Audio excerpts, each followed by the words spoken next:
Thank you for staying with the course to this last of the lessons.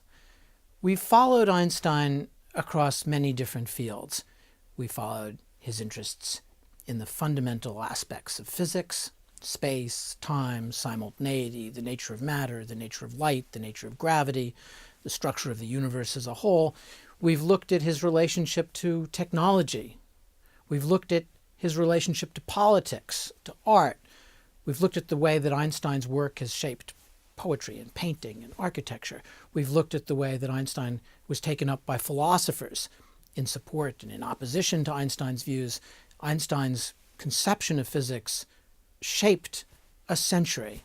In fact, you could think of the 20th century as a century of Einsteins. Einstein, of course, was the person who pushed forward Ludwig Boltzmann's idea of the granular nature of matter, of real molecules and real atoms that constituted gases and liquids and solids. It was Einstein who took the statistics of these tiny fragments of matter and made them into a systematic, applicable domain that could predict things that thermodynamics was incapable of predicting, that could actually show the tiny motion of a suspended colloidal particle in a liquid, something that thermodynamics was completely unable to do. So he was able not only to show, as Boltzmann had, that the statistical mechanics could capture talk about temperature and thermodynamics in general, but also do things that went beyond that, that gave a real structure, a reality to atoms and molecules, to their sizes and to their qualities. But Einstein was also the scientist of continuity, the person who criticized ideas of space and time and took Minkowski's idea of space-time and made it into an enormously productive fabric of reality that governed not only general relativity but introduced cosmology to a new form of scientific structure that made cosmology, in a sense, the discipline that it is today, the discipline that makes experimental or observational cosmology a possibility. Einstein was interested in causality, in realism, in completeness. He wanted to see the connections of things in the world, and he believed that ultimately our picture of reality could give us a glimpse, a map of reality full stop. He wanted our representation of reality to map like hand in glove onto the world. He hoped for a kind of unification of all the different kinds of physics and the relationship of the sciences. He hoped that that universalism would extend also to politics, where he detested the divisive politics that led to militarism, nationalism, and war. He wanted a religion that went beyond the doctrinal separations that made sectarian struggles and led to the genocidal policies of World War II. He wanted a religion that was somehow deeper than that connected the different kinds of religion together into a principle of a graspable order in the world, something that, as he put it, scientists really had to believe in order to devote themselves, to devote their whole lives to trying to uncover an order. He was somebody who fell into the nuclear world in a certain way, whose work became important for those who uncovered the splitting of the atom and built it into an atomic bomb. He played a role in alerting American authorities, especially President Roosevelt, to the possibilities of nuclear weapons. And he devoted much of his later life to trying to avoid the catastrophe that might follow were nuclear weapons used in a determined way in the fight among nations.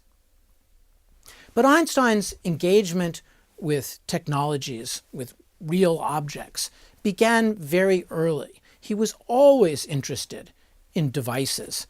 The compass, the magnetic compass, is one of the first memories that he has that led him to thinking about what science was and what it was that objects used to connect themselves to other objects. He was interested in the patent office and all that he saw in front of him, all this parade of world-transforming technologies. His fundamental contributions leading up to the great number of papers in 1905, in a sense, were each connected to real-world difficulties the real-world difficulties of technologies like the dispersion of smoke. Smoke, the sign and symbol of 19th century industrial progress. And Einstein used his understanding of the motion of these smoke-like colloidal particles as the starting point for his inquiry into what became ultimately his explanation of Brownian motion. Generators. All around him, Einstein could see the burgeoning electrical industry, these huge new electrical generators that were lighting up cities across every continent in the world. He used that problem of generators and this question of how magnets and coils moved and produced electrical current to motivate the starting problem that becomes his special theory of relativity. And the lamp itself was what physicists then and now call a black body. The filament, as it was heated by the passage of electrical currents, glowed. What was the frequency of that glowing? How would it look across the different frequencies depending on the temperature of that wire? And it was those sorts of questions about filament-like objects that drove the studies of black body radiation and led Planck to his first preliminary notions of the quantum absorption and emission of energy, but then led Einstein much further in introducing the quantum of light itself. Technology, the theories that Einstein came up with about physics, his hopes for the metaphysical structure of the world, for a complete representation of an outside order, all of these formed Einstein's conception of a physics in tension between metaphysics and machines. That technological infrastructure that helped push out and foreground certain kinds of questions was not just an issue for Einstein, it was also so for Henri Poincaré. And we saw how Poincaré was fundamentally interested in sort of a triple intersection of technology, philosophy, mathematical physics, that the very question of simultaneity was for Poincaré all three. It was a very practical matter. He was one of the people in charge of the Bureau of Longitude in Paris, and he was worried about how signals would cross underneath the oceans and come back, and how you could time that to determine simultaneity at different parts of the world. It would allow new forms of navigation, new forms of map making, new forms of military conquest. I mean, mapping the world and covering it with cables, this new communicative, instantaneous world was something that was very much on Poincaré's mind. And so he began to explore this when he talked, as we saw, when he talked about what simultaneity was in his philosophical inquiry of January 1898, he was also talking about something very real. It was not just a brain in a vat thought experiment. It was about real technologies that he had to deal with in a daily way, of what it meant for a telegrapher to exchange signals with another telegrapher to determine longitude. And that work, only a little bit later, in December of 1900, could Poincaré elevate this to an important idea for physics itself and for the electrodynamics of moving bodies. It never was a foundational starting point, this criticism of time, as it was for Einstein, but it was important. And Poincaré moved around speaking to engineers and map makers, speaking to philosophers, speaking to physicists about this triple intersection, this notion that simultaneity really was defined by the exchange of signals correcting for the time of transit as determined by a round trip of the signal. When Einstein, who read Poincaré very carefully, saw these same sets of problems, he had already come to be dismissive of the ether as a fundamental entity, as something that really carried observable consequences. He was interested in electric waves and what that meant. From the age of 16, he was very troubled by the idea that you didn't seem to be able to catch up to an electric wave, to a light wave, and tried to explore what that would mean. Einstein took this idea of signal-based exchanges. He had probably read about it in Poincaré's Science and Hypothesis and the quotes that were there from Poincaré's earlier paper on the measure of time in the German translation. But Einstein put it in a new place in physics. Einstein realized that really up front, at the beginning of the physics that he wanted to do to reform electricity and magnetism, he needed to set this new idea of space and time, this idea of simultaneity as it was determined by the coordination of clocks. He needed to set that front and center, and then from that unfold the new physics. It was for Einstein the final piece in the puzzle, which, when combined with his concern about what Lorentz had done with his idea of a contraction, with what he'd understood of these experiments that seemed to leave no room for a very consequential ether, that if you added this idea of space and time as almost operational notions tied to things you could do. Here's how you coordinate a clock. Here's what I mean by a length of a moving object. I mean I have to measure the front and back of the object simultaneously. What do I mean by simultaneously? I mean I coordinate clocks and they read the same. How do I coordinate the clocks? I exchange a signal from one to the other by bouncing it off B back to A, looking at the round trip time, dividing by 2, and knowing that's the time it takes to get from one to the other. This idea of putting his criticism of space and time up front gave the Poincaré notion of simultaneity as coordinated clocks a new place in the physics. So while Einstein and Poincaré both were engaged in technology, they located the technology differently within their physics. And we've explored that and looked at Poincaré's concern with time coordinating radio signals, time coordinating cables, longitude finding, with Einstein's work in the patent office. All of these are different ways of grasping a metaphysics of what it is to do physics, what it is to coordinate time, what simultaneity means, what length really means, and to locate it within a world where these questions were pressing. These questions came out of technological concerns, but they went beyond technological concerns in both cases.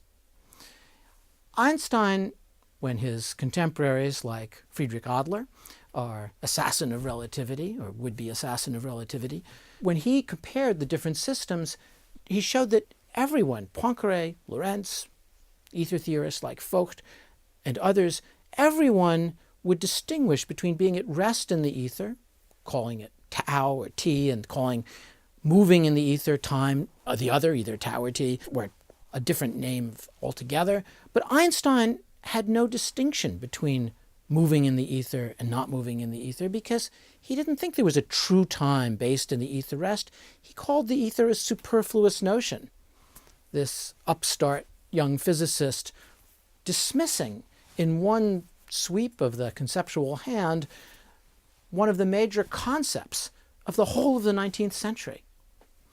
And Einstein found himself almost immediately, after he became a world figure in 1919, the subject of a huge number of attacks, some from his friends like Friedrich Adler, some from his enemies, but everyone was constantly pushing on this idea of criticism that it was just simply impossible to grasp for them that time could really be times, that there was no privileged true time, no ground against which everything else was to be understood as moving. For Einstein, every system had its own time. Every moving system had its own time. And none was more privileged than the other. So when Einstein says the rest frame or the moving frame, he says those are just ways of speaking. You could take the moving frame to be the rest frame and the previously considered rest frame to be moving. This was really quite a revolutionary concept in disturbing what time was. And it only gets worse or better when Einstein, in general relativity, extends these ideas and makes time even more problematic as you move into the non-Euclidean world of space-time, and it enters into cosmological as well as the more local considerations, for instance, of the bending of space-time in the vicinity of the sun. Einstein's thought style in all of this work always came back to certain characteristic ways of reasoning. He was a relativist and positivist, that is to say, somebody who thought that really we just want to base our ideas on what we can observe. But he was also an absolutist realist, somebody who really wanted to get to the bottom of things, who believed that there was an order of physical reality and that we could capture that reality, that we could make a map in our conceptual, imaginative physics world, we could map our representations onto the things that could be observed in a way that truly captured the way the world was divided. And to get at these different aspects of his interests, which he held simultaneously in many respects, he was constantly coming back to principles. What are the starting points of our physics? Where do we want to begin? The principle of relativity, that every frame is equivalent to every other constantly moving frame of reference, and that no one of them has a special or privileged existence. But it was also true that Einstein invoked the idea of heuristics, really for the first time in such a powerful way at the beginning of his work in 1905, when he introduces the one paper that he calls revolutionary, his photon paper. He says it's a heuristic because he knows he does not have a way of reconciling it with the theory of waves. It's only a starting point, an important one that captures an aspect of reality. It doesn't yet merit truly being considered to be a theory in a full sense, but it's an important step, and it captures a whole range of phenomena that previously had not been grasped. So you have principles that stand importantly for Einstein at the beginning. They aren't given to us in any certain way. They earn their keep by the consequences that we draw from them. And he has heuristics, which are sometimes like starting point principles, but they're provisional. They're a starting way of moving towards understanding phenomena, knowing that it'll only be in the future that we'll be able to reconcile these different ideas. And that's true of the photon. So the photon, Einstein knows, is incompatible as it stands with the wave theory of light, the most important 19th century development in all of physics. But Einstein trusts that in the future they'll be reconciled. It was almost 50 years later that that was so, but it was an important step forward. Einstein also invokes thought experiments. We've seen how he uses trains and lightning strikes, coordinating clocks in different stations, moving in an elevator. What kind of experiments could you do in an elevator that was accelerating, and how that might be indistinguishable from, say, doing an experiment in a laboratory within a gravitational field. Einstein was constantly invoking such thought experiments. Imagine a disk spinning. What happens to the circumference? What happens to the radius? Imagine the worker falling off of the roof and he sees his tools falling next to him as if there was no gravity. All of these thought experiments were ways of refining concepts, of establishing those principles that would earn their keep through the consequences to which they led. And then Einstein's papers always ended with some measurable prediction, or at least the major papers did. Brownian motion, special relativity, the photon, general relativity, all of these papers and many others besides them led to things that you could measure, to consequences for the world. So these are elements of Einstein's thought style, and they're as characteristic of his way of reasoning as the artistic style of a major painter might be. And we've encountered artistic style, or the anti-style of the Bauhaus, the style of anti-style, where they tried to extract forms out of the decorative to find a kind of aesthetic of functionality, an engineering-based aesthetic in some ways, or an aesthetically modified or modulated form of engineering. I think of Neurath's disdain for the electric light that was masquerading as a gas lamp or a chandelier that held candles. He hated that, and he loved the lamps that revealed their function.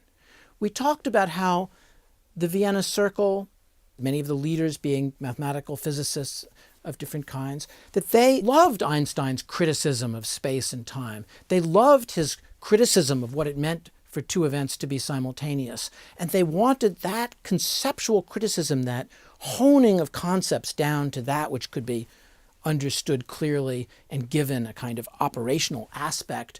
And they wanted that model, what simultaneity was for Einstein, to be the model for so many concepts in the social sciences and beyond. Einstein's own world pushed on this idea of completeness, externality, intelligibility. He was always wanting to extend these concepts, to take the idea of time and space, taking on Minkowski's idea of space-time, and then modulating that by Riemann's notion of curved space and time, so that the measure of distance, or space-time distance, would change depending on where the mass energy in the world was. And you began to be able to think about geometry as inseparable from physics. Geometry wasn't just a useful way of representing physical laws, that physical laws were embodied in geometry. And geometry was ultimately what determined how physics worked. For Einstein in general relativity, there's no force. Force simply drops out as a concept. The law of motion is really as simple as it could be. It's an object in motion follows a straight line. The rub is that a straight line is defined in a complicated way depending on where the mass energy of the world is, and that fixes the geometry, and then in the geometry you can find what the shortest line is, and then you can see how an object would move. General relativity soon folded into a crossover with war, pacifism, and internationalism. When Arthur Eddington mounted an expedition, we've discussed this again earlier in the course, to confirm Einstein's theory.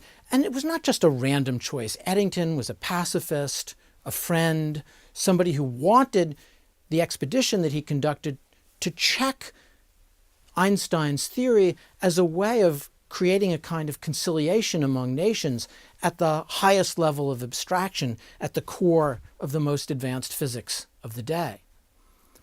We see the connections between science and art and culture in other ways too. Erich Mendelssohn's Einstein Tower is both an instrument. The building itself is an instrument that draws in sunlight, passes it through a prism, and then we look to see if we can see a change in the frequency of certain spectral lines that would indicate that there really was a redshift, blueshift that corresponded to gravity, as Einstein put it.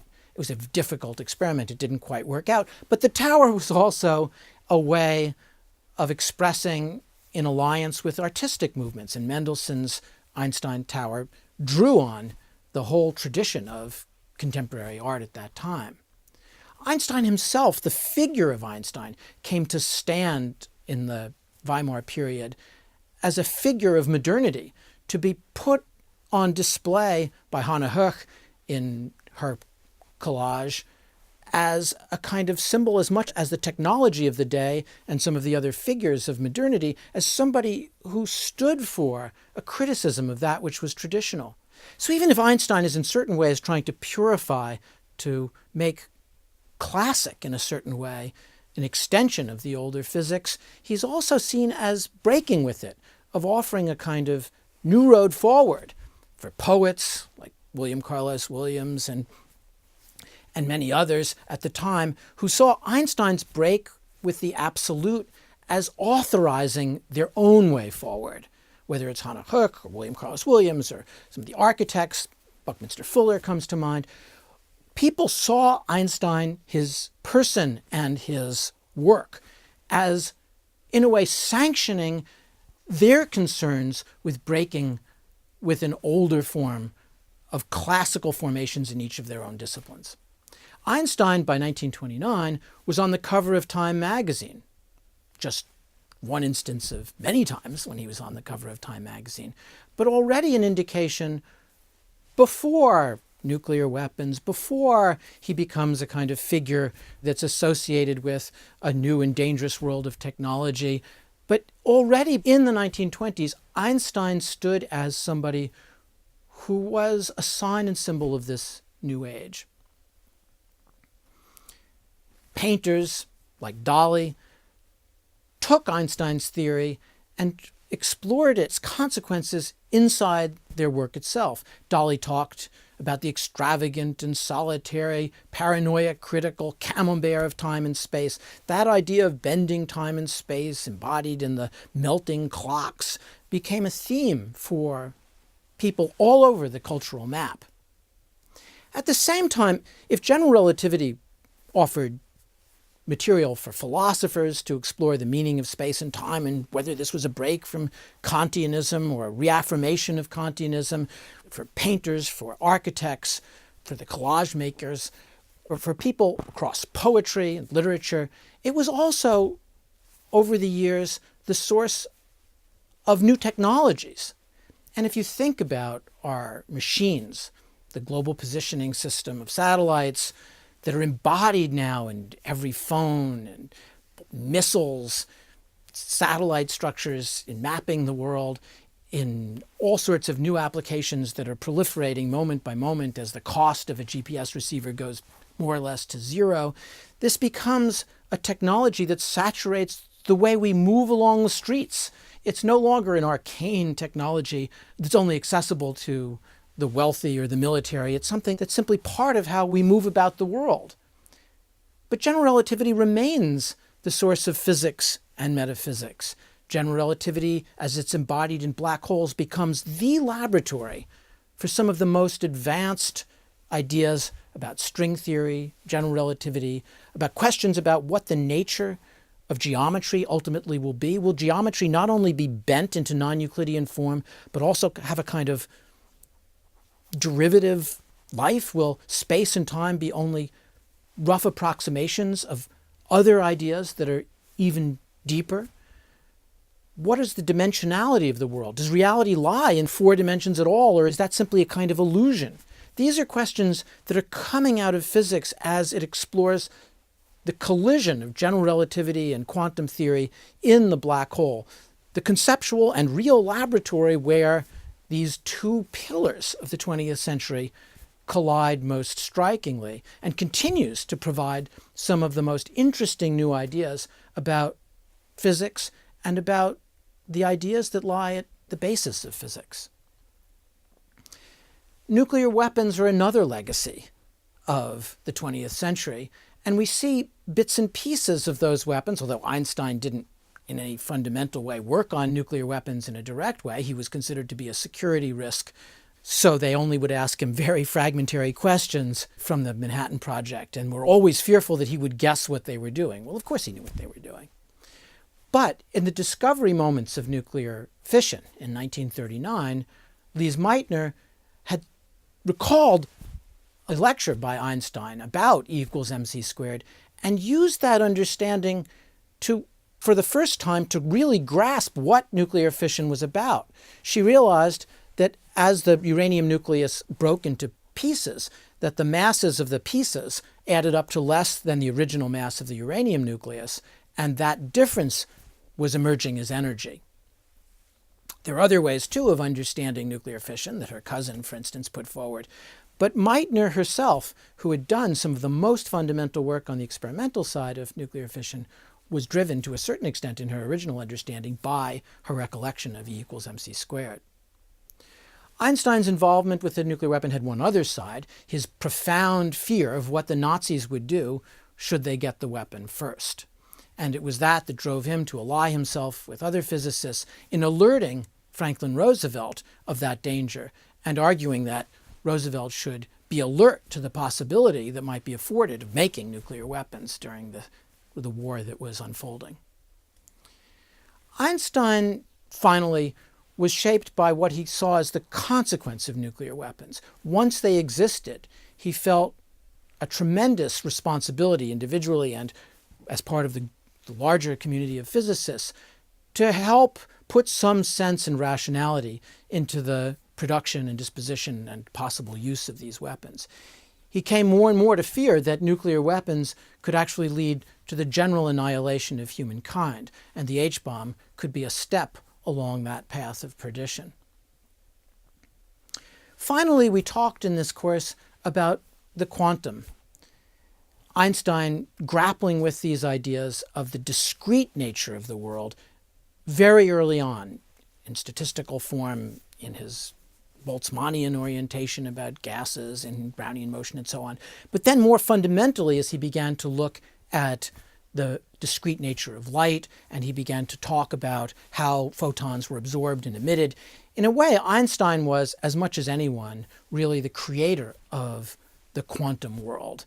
He had doubts about it, he worried about it, But it was never because he didn't think that quantum reasoning was important or that quantum mechanics led to correct predictions. It was that he didn't see it as complete. He was constantly hoping that we could have a representation of the world that would map without residue onto the structure of phenomena themselves. That's what drove his arguments with Niels Bohr. That's what drove his invention of this thought experiment, the Einstein-Podolsky-Rosen. That's what really created his anxiety about the quantum theory, hoping that something like an extension of general relativity would actually capture the phenomena of the quantum world, and that you would have a complete understanding, or at least begin to glimpse a complete representation of a determined causal world out there. John Bell, about whom we've seen some important work in the previous lecture, was shaped by his encounter with Einsteinian world. He always thought that it was Einstein who had the better position than Niels Bohr did. But as he tried to figure out how to make a complete representation of the world, something like what Einstein might have wanted, he made his discovery of the Bell's inequality that came out of his reasoning about the Einstein-Podolsky-Rosen doubts, and created this test that others then took and actually performed that showed that there was going to be no complete theory of the quantum that would ignore the strange, spooky nature of entangled systems of, say, two electrons that are bound up together and then separated out. And we look at one and we can know something about the other. That it creates one inseparable system in important ways, and that really there was going to be no hope that you could, as Einstein had dreamed, imagine a bubble around one of them and act as if everything was fixed within that small space-time bubble. That really a system could be quite extended and still entangled in this way. That's led, since the time of Bell in the 1990s and the 2000s, to a new form of technology where quantum cryptography, quantum computing, the kinds of things that we have seen explored by people like Misha Lukin and many others, who are beginning to push this idea of the quantum entanglement into technology itself. So let's step back. What is it that Einstein wanted? He wanted constantly to create a unified world that didn't depend on us. He wanted to unify granularity and continuity in physics, and to push both of them to unify other domains, to create general relativity that would join special relativity and eventually cosmology and much else. He wanted to take granularity and to use it to explain not just the dimensions of molecules and atoms, but to extend that to ideas about the photon and many other domains as well. He wanted to unify space and time in an even deeper way than Minkowski had imagined. He wanted to unify energy and mass. He wanted to unify gravitational mass and inertial mass, the heaviness of an object and the difficulty of accelerating an object. He saw those as inseparable in the equivalence principle. He wanted to unify gravity and electromagnetism. That was the dream of a unified theory that he hoped to pursue. He dreamed that maybe one day that an extension of general relativity in its various forms could actually capture some of the quantum phenomena. Politically, he wanted to unify people. He wanted to find a way of reconciling minorities and majorities, to eliminate the sectarian divisions that had in such catastrophic and genocidal form been a characteristic of the 20th century. He wanted a way to unify nations around universal law, and he believed in that even before World War II, but afterwards he thought it was an element of survival of humankind altogether. Threatened by nuclear weapons, he saw it as impossible that nations could continue to battle each other in war after war after war, throwing around hydrogen bombs and eliminating world cities one by one. He wanted to unify the natural world and the metaphysical world. He had a sense of cosmic religion, that cosmic religion designating an order of things that was for Einstein the precondition of being a scientist at all.